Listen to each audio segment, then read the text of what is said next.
booster ignition, and liftoff of the Space Shuttle Discovery, returning to the space station, paving the way for future missions beyond. In the history of NASA and commercial spaceflight, 332 Americans have held the title of astronaut, with 298 actually making a trip beyond the clouds into space.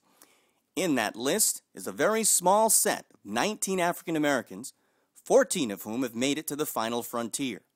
The first among them was Guy Bluford, an engineer and Air Force colonel who made his historic trip on August 30th, 1983. He was the first African American into space, but he was not the first black in orbit or the first African American astronaut. Cuban Arnaldo Tamayo Mendez, who flew in the Russian space program, made his trip 3 years earlier in 1980. And in 1967, Air Force Colonel Robert Lawrence was the first African American astronaut candidate, but tragically would die in a training accident later that year. Dr. Mae Jemison became the first black woman in space in 1992.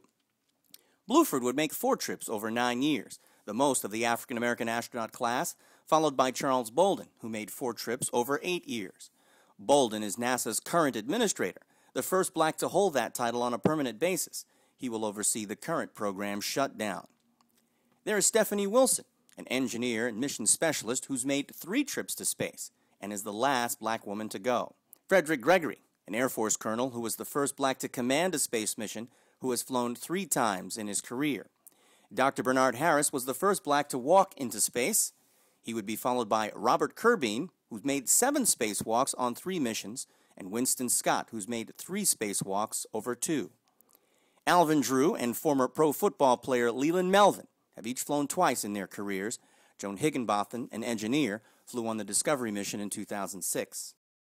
Robert Satcher was the first orthopedic surgeon into space and is a veteran of 2 spacewalks himself. The small percentage of blacks in the space program has not spared them from the risks or sacrifices of space flight. Dr. Ronald McNair died in the Challenger disaster in 1986, and Air Force Colonel Michael Anderson died in the Columbia disaster of 2003. And behind the scenes of NASA, there were scientists like Dr. Emmett Chappell and Dr. George Carruthers, who helped plan missions and keep astronauts safe. And then there was Dr. Harriet Jenkins, who worked to diversify what was once an all-white agency. What was crucial for all these participants was an interest and excellence in math and science.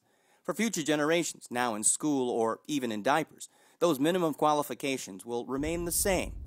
As our children learn and grow, shouldn't it be the goal of all of us as parents to make sure that these interests are just as stimulated as their joystick fingers, so that when America decides to return to real outer space, we can return as well, next time, in greater numbers? Gary Anthony Ramsey, Our News Now. Expected day to hit, so it'll clear shortly.